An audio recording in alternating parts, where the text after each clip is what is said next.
Health and Fitness with David Hollywood.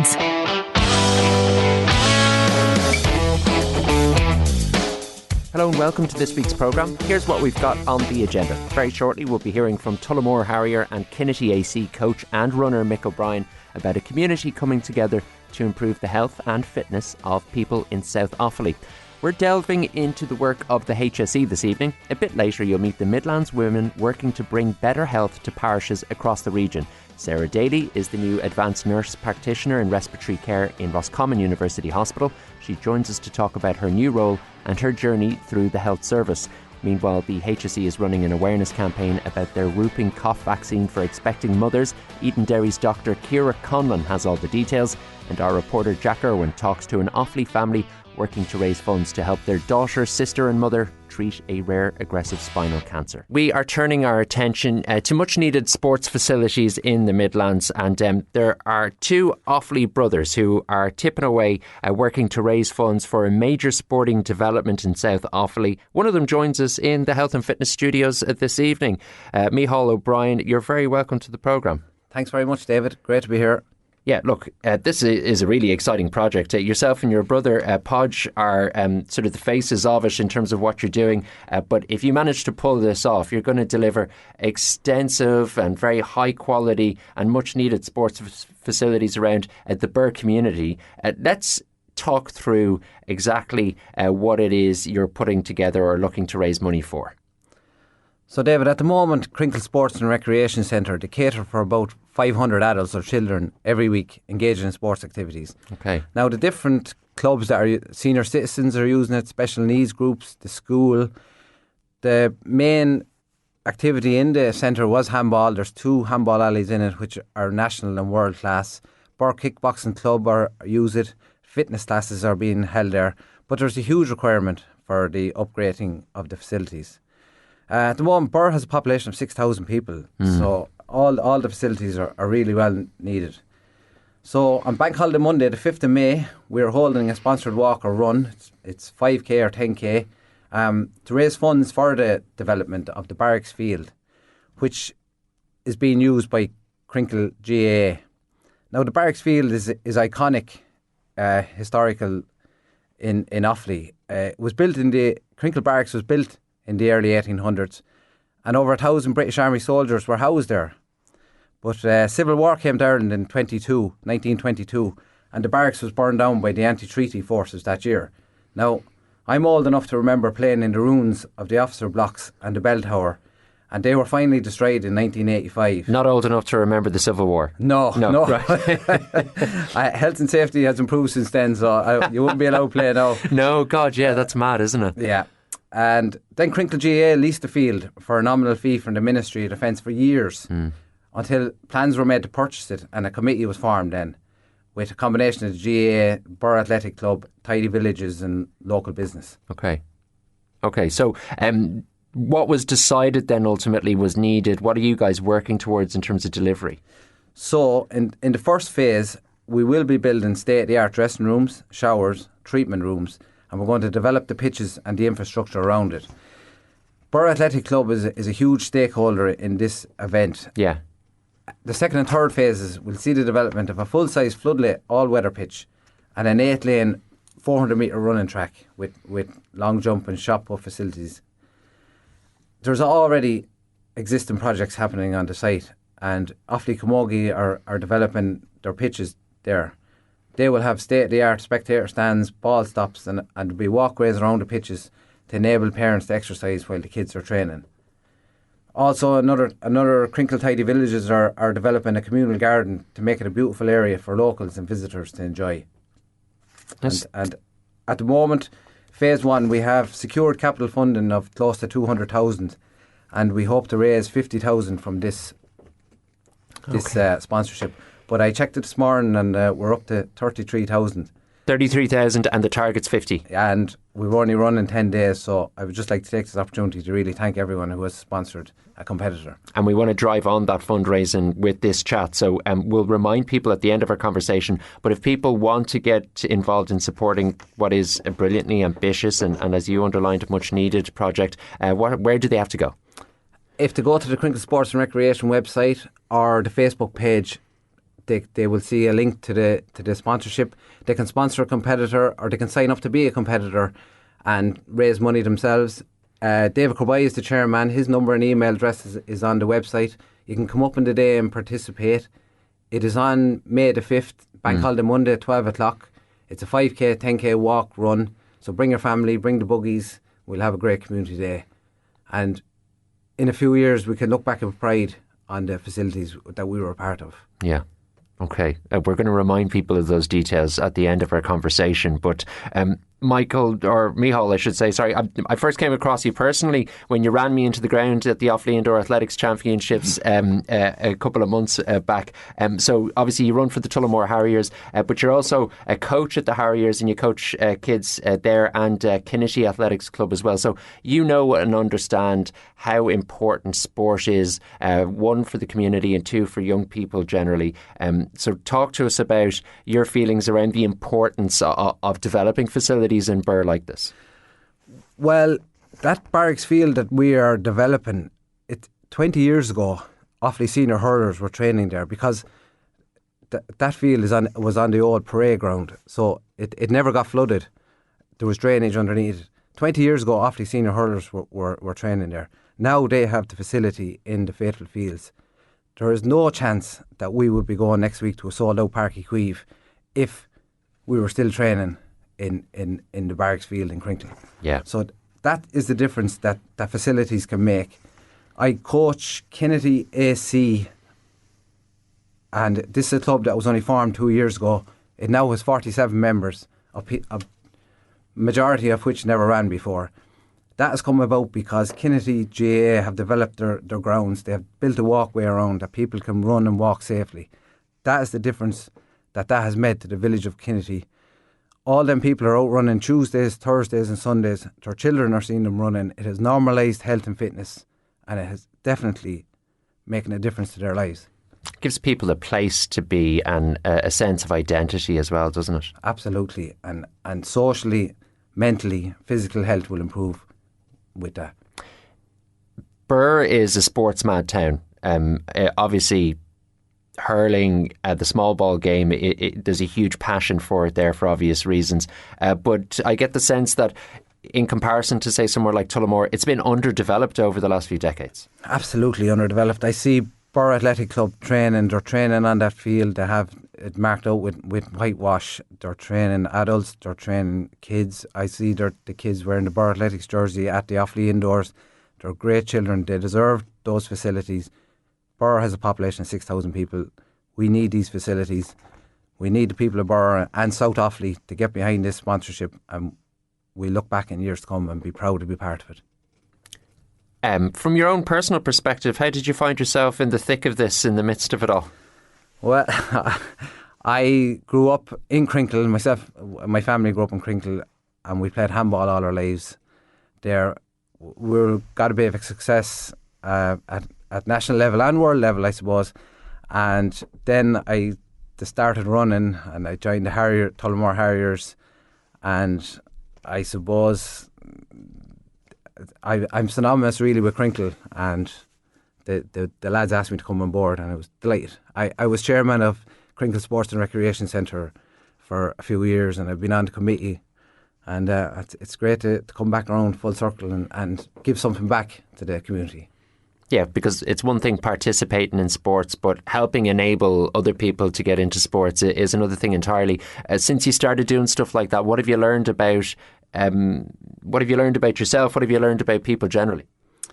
Well, as I get older, I'm not getting any faster. I suppose that I'm as I say, I'm coaching juveniles now, and it's brilliant to see the development of them, and it's even better to look at the children at the back of the group, and they're trying really hard. It's inspirational, and I just want to make this normal to go running, walking, cycling, hiking. It doesn't matter whether it's raining or not. It's not normal to sit on a couch and look at a device for 3 hours. Let's normalise it to get out, and let's provide the facilities for people to do it, and the coaches, and sponsorships like these will make it happen. Yeah, you've already raised an unbelievable amount in a short period of time. So as you said, a huge thanks to everyone who's already put in for it, and hopefully you can get up to this 50,000 target from the fundraiser. Let's talk about coaching. You've touched on it there, the sense of reward that you get in not just training kids to win races or to run really well, but in watching their endeavour and their efforts, regardless of where they are competitively. There's brilliant life lessons built into training for running, aren't there? Brilliant life lessons. From myself, it has given me so much confidence. It has given me so much resilience. So I work in a somewhat stressful job. If I go for a run, all that just dissipates. And I feel great. You don't have to 5k, 10k. It's one of them things you can go and do on your own. But socially, I've met so many good friends, and it has enhanced my life no end. And we are blessed here in the Midlands with Lochbure is a great place to go and walk and run. The Slieve Blue Mountains are a fabulous amenity. The canals in Tullamore. In Laois we've Glenbarrow, Monagh, Ridgy Capard, all these beautiful places that we don't have to go too far, and we can enjoy them on the outside with our families in the great outdoors. What's the stressful work you do, out of curiosity? I'm working the prison service. Okay, so no 2 days of the same kind of experience? No. Yeah. But it's a very rewarding job, but it's great to get out and let everything go. 100%. Like, I think, and regardless, as you said, it doesn't have to be running. It's just having that physical outlet to unwind at the end of a long day, regardless of what your day is. That's what keeps us on an even keel a lot of the time, isn't it? Absolutely. And you have achieved something. Even if you go for a run and it doesn't go well, you have achieved some. And I promise you will never feel worse after a run than you do before. Never regret it either. Never regret. Rain, snow, never regret. Yeah, 100%. All right. Remind us of the details if people want to put in for this fundraiser. First off, let's just talk us through the phases again. We're talking about changing rooms in the first phase, 1 or 2 other bits along with it. Yeah, the first phase will be changing rooms, treatment rooms, developing the pitch and the infrastructure around it. And the second and third phase will be the floodlit all-weather pitch, and the big one is the 400-metre running track. I mean, to have a running track, another running track in Offaly would be incredible. Incredible. And Tullamore High is such a fantastic facility, but the people of Birr and the children of Birr deserve their own facility. They're so hard to put the money together for as well. A good running track costs a bomb. Costs a bomb. So, as I say, we have the sports capital funding for phase 1 guaranteed 200,000, and we will raise at least 50,000 from this. I've no doubt. Yeah, I've no doubt either, just talking to you now. Once again, if people want to help you out here and they want to contribute to the fundraiser, or indeed they want to rock down for the 5 or the 10k fundraise and walk or run. Well, I'd love to see them there on Bank Holiday Monday, May the 5th at 12 o'clock, 5k, 10k walk and run.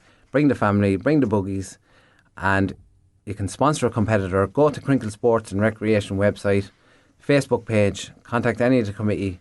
You can raise a few quid yourself, €5, €10, anything, but it'll all go straight to sports facilities in South Offaly.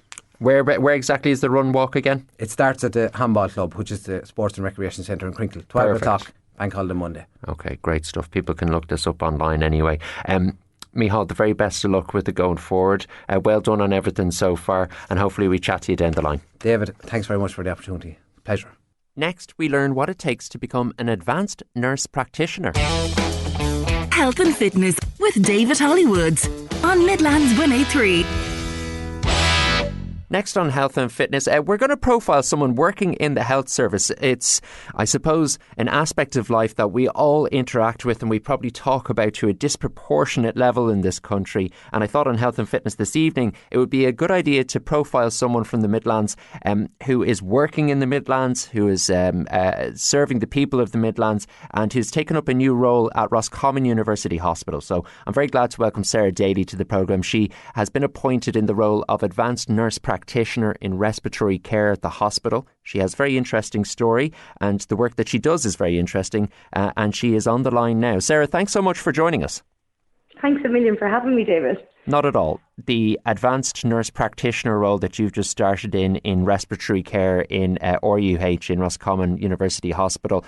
Talk to us about what it is you do in your job.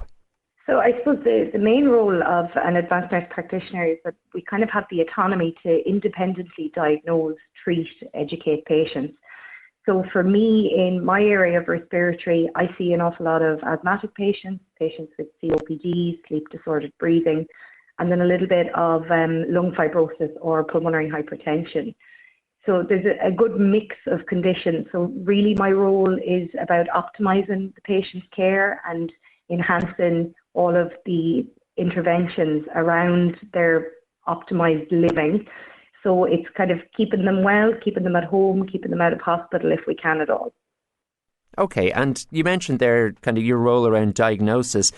Would it be typical that if a GP comes across a particularly complicated case, you might get a referral, or do you deal with the bread and butter diagnosis as well?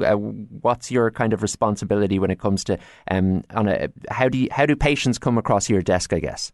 So most of my patients will come directly from consultant referrals here in RUH.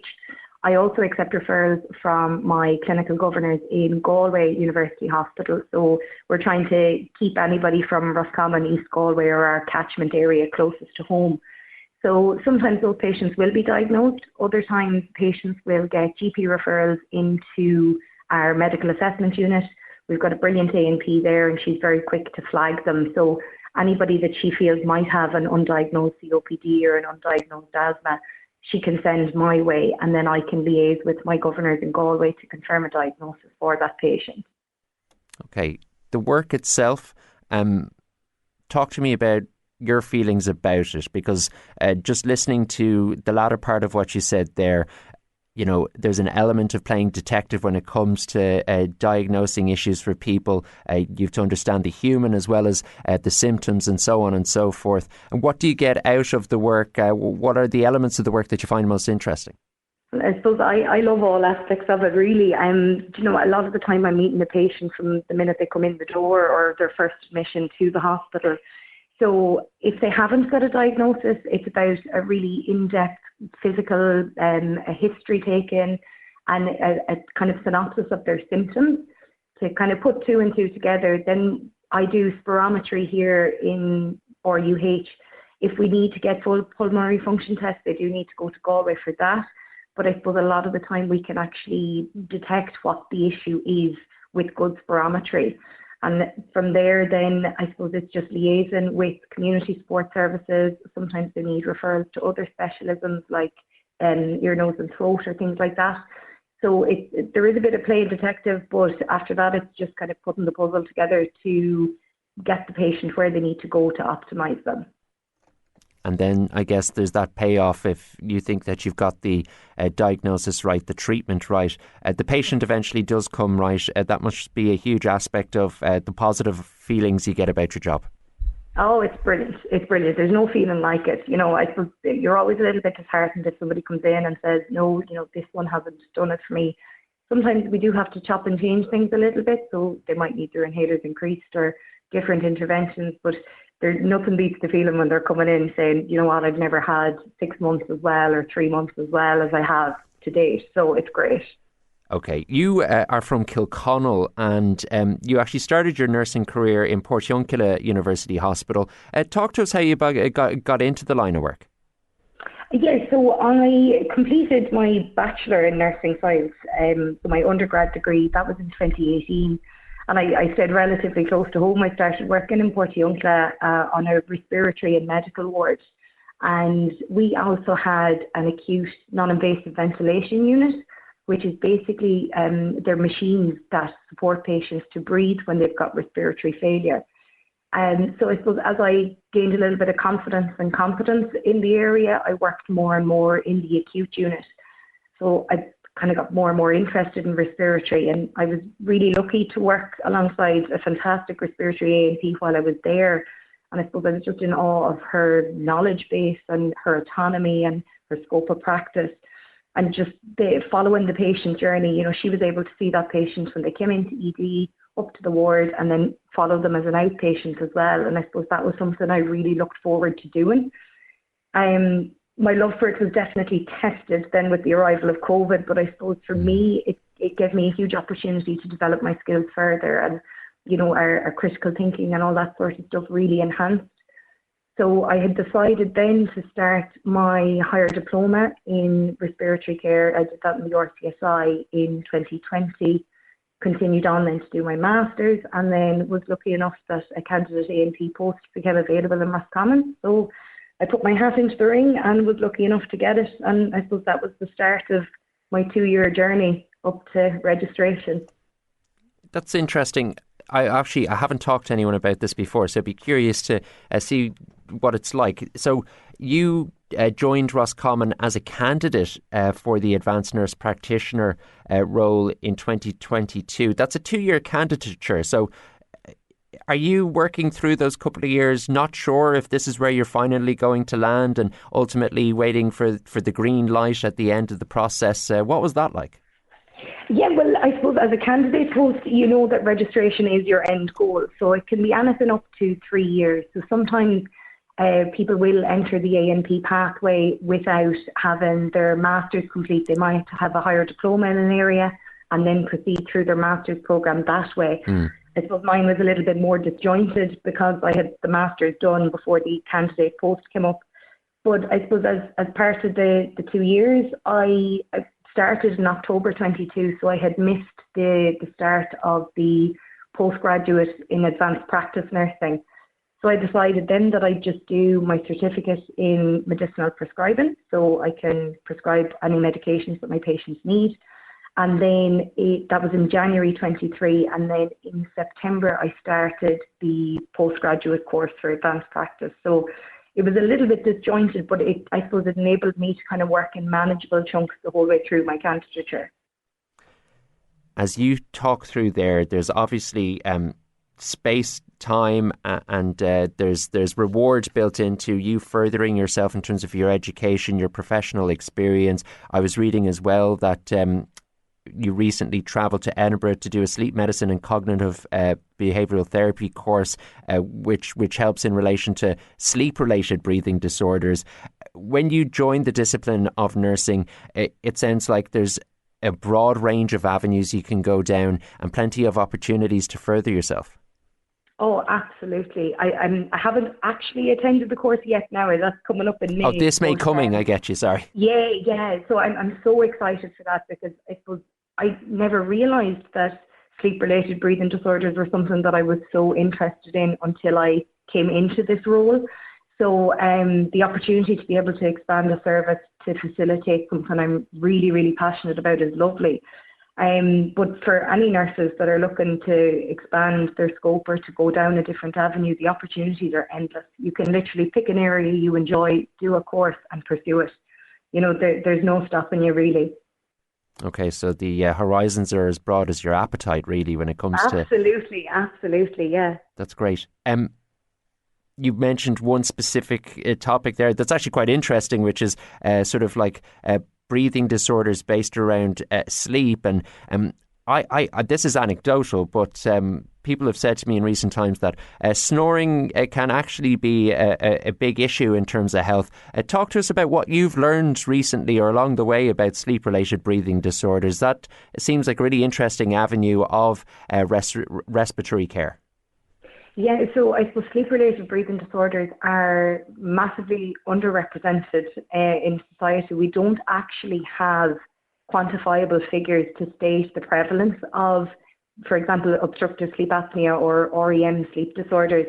But I suppose the big thing to know is that no snoring is normal. And I suppose a lot of GPs are really tuned into this, which is wonderful, but it's causing a huge backlog with services that we're kind of struggling to keep up with. And that was something I really noticed when I started in this role, and it's something I'm actively working towards, and that was why I was hell-bent on doing the Edinburgh Sleep Medicine course. So when I joined forces with University Hospital Galway in October, we decided to try our best to get these sleep services moving as quickly as we could. So at the moment, we're in the midst of a 30-patient pilot. So all these patients have been diagnosed with sleep-related breathing disorders, and they're being re-referred back out to their local hospital. Excuse me. So this is facilitating, I suppose, a smoother transition for patients, and as well as quicker diagnostic times quicker, result times. And I suppose my goal for the service in the future is to get a sleep diagnostic service up and running here, which will basically reduce the waiting lists across the board, hopefully, and to further enhance that patient's journey, because at the moment waiting lists across the board, across the country, are astronomical because a lot of these services were suspended during COVID. So unfortunately, the patients are getting the brunt of it at the moment. So I suppose that'll be a huge undertaking, but a very rewarding one if we're able to get that off the ground. So I'm hoping summer 2025 will mean big things for the sleep diagnostics here in Roscommon. That must be really motivating coming into a new role, having the autonomy to set a course and a direction in terms of a policy, something that you want to improve in terms of a service, and then trying to put those building blocks in place. We're now talking about the detail, the nitty gritty of your work. So talk to me about the respiratory care side of things in terms of what most often presents in your line of work. What are the respiratory issues that we're dealing with most in Ireland, and where would you actually have the most amount of concern in terms of the type of conditions that are developing or things that you're seeing occur more often? Well, I suppose our sleep-related breathing disorders are obviously huge, but a second and third to that, I'd be seeing an awful lot of asthma and chronic obstructive pulmonary disease patients. And I suppose the issue with those patient categories is that they're chronic conditions and that they will peak and trough, and that patients will experience heightened symptoms, more infections, and then they may go into periods of regression. So the big thing for those patient groups is really supportive services and, proactive services, active monitoring, that sort of thing. So I suppose the asthmas and the COPDs, they're really benefiting from, more frequent monitoring, and there are fantastic community services available to them as well. But I suppose when they're being admitted to hospital, it's great to catch them on day one and, work with their medical team, get them optimised as quickly as possible, and then review them quite quickly after discharge. They would kind of dominate the bulk of my respiratory service, or my respiratory clinic, on the basis that just the chronic nature of the condition, they just need that extra bit of support. Sarah, you've been absolutely brilliant with your time. I've loved talking to you about the work that you're doing. We wish you the very best going forward. What about just one last message for anyone listening who's considering a career in nursing, and it could be in respiratory care or any other aspect of it? If you could say one thing to anyone considering having a look at it, what would you say? Oh, I'd say do it. Absolutely. There's nothing as rewarding, honestly. It's such a fulfilling career. You see a patient from their worst day when they're so unwell to walking out the door smiling. There's nothing like it. Sarah is the newly appointed advanced nurse practitioner in respiratory care in Roscommon University Hospital. Thanks so much for joining us. Thank you so much, David. We're staying with the theme of health provision in the Midlands. If you're an expecting mother or you know one, stay tuned. Health and Fitness with David Hollywoods on Midlands 103. Next on Health and Fitness, we're turning our attention to the whooping cough and the whooping cough vaccine. The HSE in the Midlands is asking expecting mothers particularly to consider getting the whooping cough vaccine when they're between 16 and 36 weeks of their pregnancy journey. The vaccine is available free of charge from participating GPs and will provide immunity to newborn babies during those early vulnerable months of life. We are joined by Dr. Ciara Conlon, a specialist registrar in public health medicine with the HSE Dublin and Midlands region. Ciara, you're very welcome to the programme. Thanks for taking our call. Hi, thanks a million for having me on to talk to your listeners about whooping cough. Not at all. Talk us through the details here. I've given a brief outline of why it is important, but the HSE is asking pregnant women to consider getting this whooping cough vaccine at a specific stage in their pregnancy. You might talk us through the details as to why it is important. Yeah, perfect. So whooping cough, it's also known as pertussis, and what it is, it's a highly contagious, it's a bacterial illness, and it can cause coughing fits and breathing difficulties. Now, anyone can be affected, but it is most common in children over 5, and it's most serious in small babies less than 6 months of age. You can end up being quite sick and end up in hospital. So really, I'm here today to remind pregnant women to protect themselves and their babies by getting the whooping cough vaccine. between 16 and 36 weeks of pregnancy. And as you said, the vaccine is available free of charge from participating GPs. And the great thing about it is if a mother gets it during pregnancy, she will pass on protection to her baby, which is really, really important until the baby is old enough when they're born to get his or her own vaccines. This is a particularly urgent message at the moment as whooping cough is circulating at high levels in Ireland, and it is expected to rise in the spring and summer months. So it is kind of an urgent message at the moment. As well, it seems like it's particularly prevalent over the course of last year. There was a record high as well. Is there any ideas as to why that's the case? I imagine it's given people in your position some pause for thought and concern. Yeah, definitely. So pertussis or whooping cough, as it's known, it does tend to circulate at higher levels of the population kind of in cycles every 5 years or so. Now, the last time it was circulating at high levels in Ireland was around 2015, 2016. And then it probably, this peak was probably delayed a bit by the COVID-19 pandemic, but we did really see whooping cough take off in 2024. So there was over 700 cases notified in Ireland in 2024. Now, in 2023, for example, there was only 18 cases notified. So a really big increase. And I suppose that's partly due to the cyclical nature of it, the fact it hasn't been around for a while. There's a waning immunity in the population. So that's probably why it's been circulating at such high levels. And I suppose the other thing is it's just vaccination levels are just not quite as high as we would like them to be. So there's probably a few factors contributing to this kind of current high levels. Yeah, I imagine it's nigh on impossible to be laser accurate for the exact reason because it's a multitude of reasons. One of the interesting things I read from the HSE is that a lot of the cases when it comes to the whooping cough end up in hospitalizations as well. So it really is something to be, if you can avoid it, it's something to be avoided, considering that it can exacerbate quite quickly. Yeah, and that really is the worry. So last year, of those 713 notified cases, actually 1 in 4 ended up in hospital. So it can really be quite serious. And that figure was even higher for babies who were 0 to 5 months who ended up getting whooping cough. 65% of those ended up in hospital.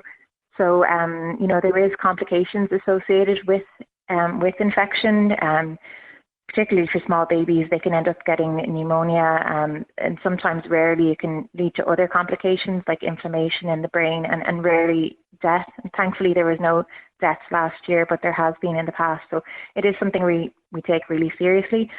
But I suppose the great news is that there is something can be done, and particularly for small babies who haven't had the chance to get their own vaccination yet, the vaccination in pregnancy is really effective. It gives over 90% protection to babies in their first 3 months of life. So it's just one of the best things you can do as a pregnant woman for your baby's health when they're a newborn and they're just that bit more vulnerable. That answers the question I was about to pose to you there, is in terms of its effectiveness, and as you say there, really effective. What about this idea of community immunity? I think we had the troubling expression of herd immunity half a decade ago now. It nearly is when it came to the pandemic, COVID-19. But community immunity, if vaccine uptake is really widespread and successful, the prevalence of this illness could be really suppressed on a community by community basis. Yeah, that's a really good point. And definitely the more people are vaccinated, the better it is for the community. If you're vaccinated yourself, you're less likely to be a source of infection to someone else. So, the World Health Organization would recommend, 95% vaccination coverage in the population. And we're not quite there yet in Ireland. It's around 87% in children under 1 who are up to date with their vaccinations. So it is just really, really important. I suppose for children in particular as well, to keep up with the routine childhood immunisations, which are kind of offered their GP and then through the school vaccination programme. Again, all free of charge and available to all.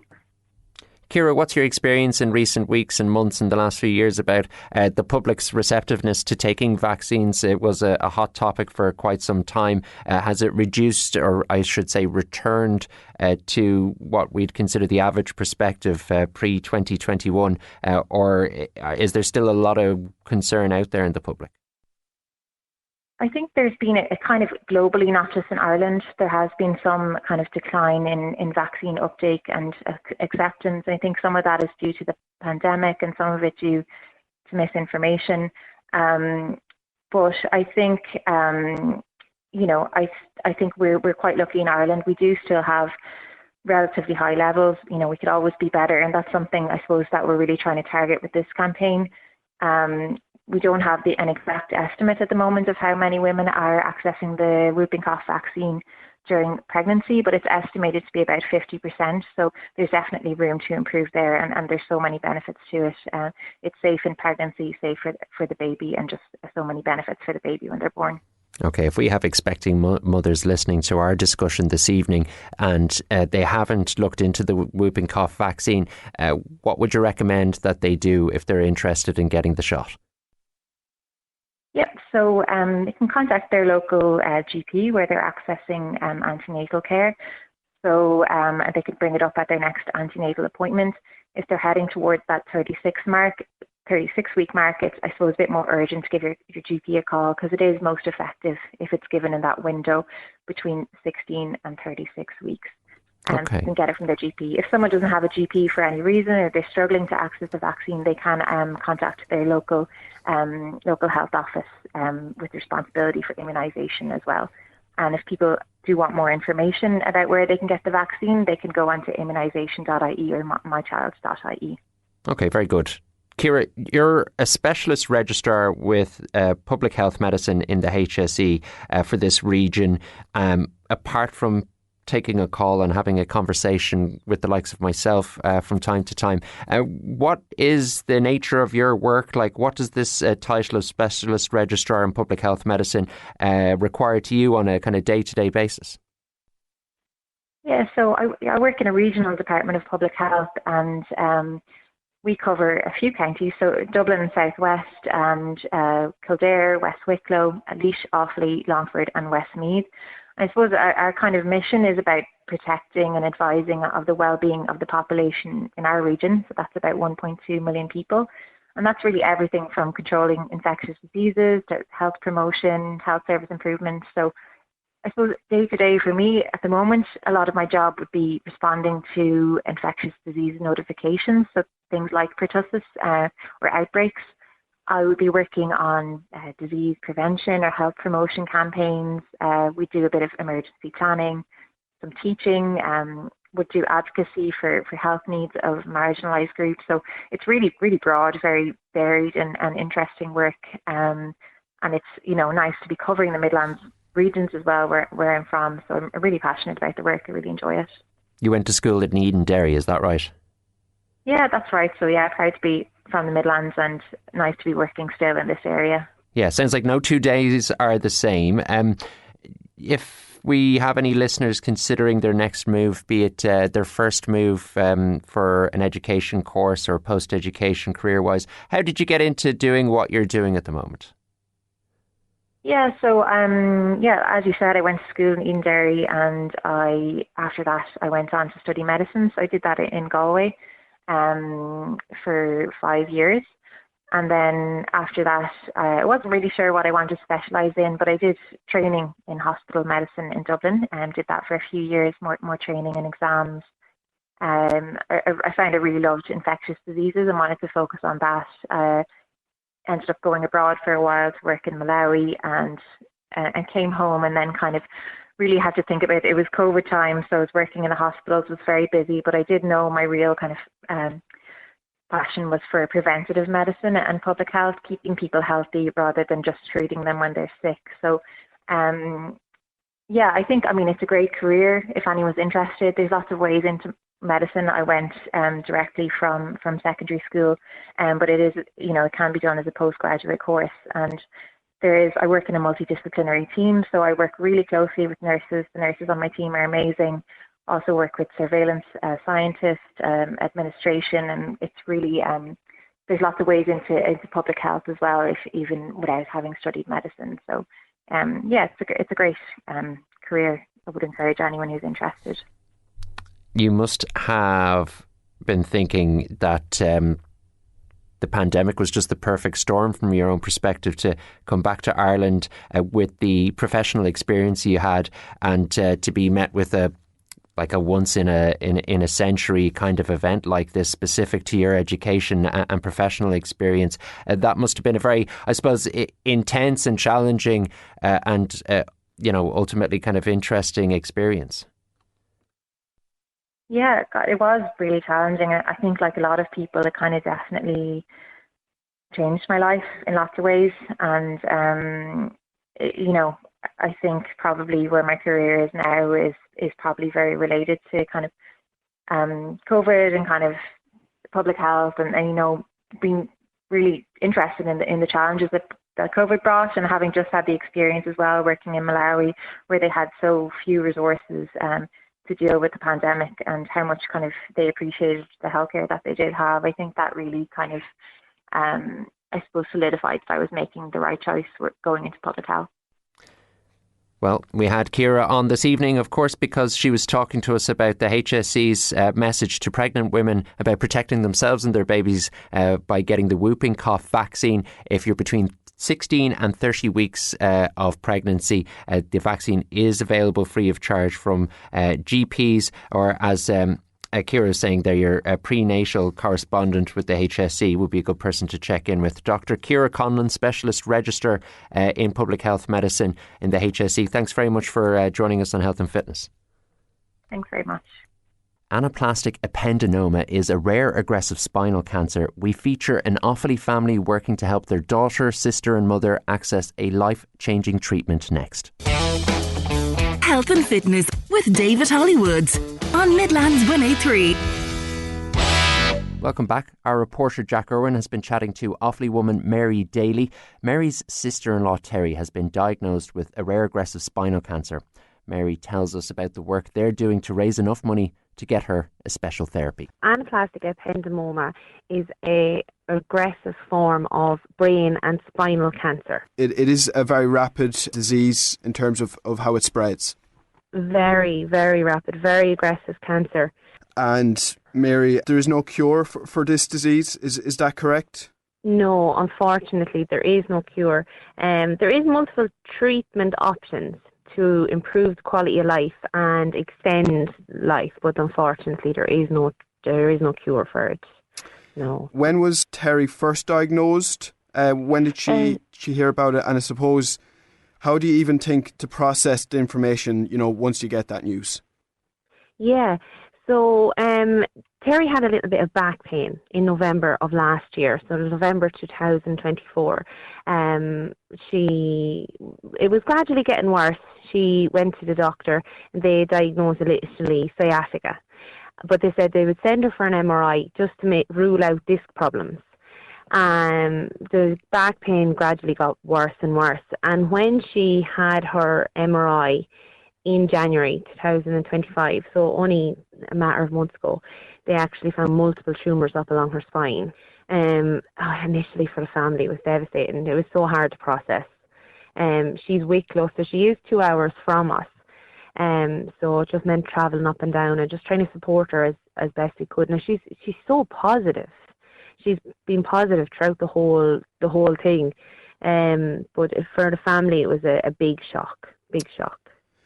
Of course, and am I right in saying she has a young daughter, correct? Yeah, she has a daughter, Sky, who's nearly 16 in a couple of weeks.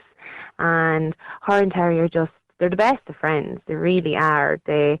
She's one of these people who can share clothes with her teenage daughter. They share everything. They go everywhere together. The two of them enjoy horse riding. They go horse riding together every weekend. So, just devastating for Sky. Devastating. And I suppose too, Mary, like with any treatment, particularly obviously she's having to go internationally, it's going to cost. I suppose, what's the financial situation looking like at the moment? Yeah, so because of the extent of the cancer that she has, the HSE are actually going to fund the treatment itself. Okay. It's a proton treatment, so it's a radiation treatment which is designed to directly target the tumours. rather than some of the radiation going into the tumours and other radiation going elsewhere in the body. This targets the tumours directly. So that's what the treatment will happen in Germany. Now, the HSE have funded that treatment, but the flights, the accommodation while she's there, and the general day-to-day living expenses, we were hoping to raise them funds with the GoFundMe page. Obviously, it is a terminal disease, but I suppose what's the best case now for Terry as she heads to Germany to do the proton treatment? Okay, so the hope with the proton treatment, if it works, is that we will freeze some of the tumours where they are now and stop them from growing, which will extend Terry's life, have more time with Skye and the rest of her family. That's the hope for this treatment, if it works. And Mary, how long are we talking? Oh, we haven't been given a prognosis of time because it's such a rapid disease. We haven't been given a prognosis of time. Where can people go and donate to help Terry on this journey? So Sarah Orrs, Terry's sister, has set up a GoFundMe page. So it is available on GoFundMe. There's also various links on our social media sites. So either Mary Daly or Sarah Orrs, we have links to the GoFundMe page on Facebook. To try and raise costs for her travel expenses and that kind of thing. So, and we just want to say to everybody who has donated to date, we're extremely, extremely grateful. We're overwhelmed by the amount of donations we've received. There's already €7,500 in the GoFundMe, and we really didn't expect the generosity of people. That's perfect, Mary. And look, we wish her all the best in it and all the best for the family. Thanks very much. Thank you. We're done and dusted for another week on health and fitness. Thanks for taking the time to sit down with us. Me and Jack will be back next week. Country Roads is next. I'll talk to you soon.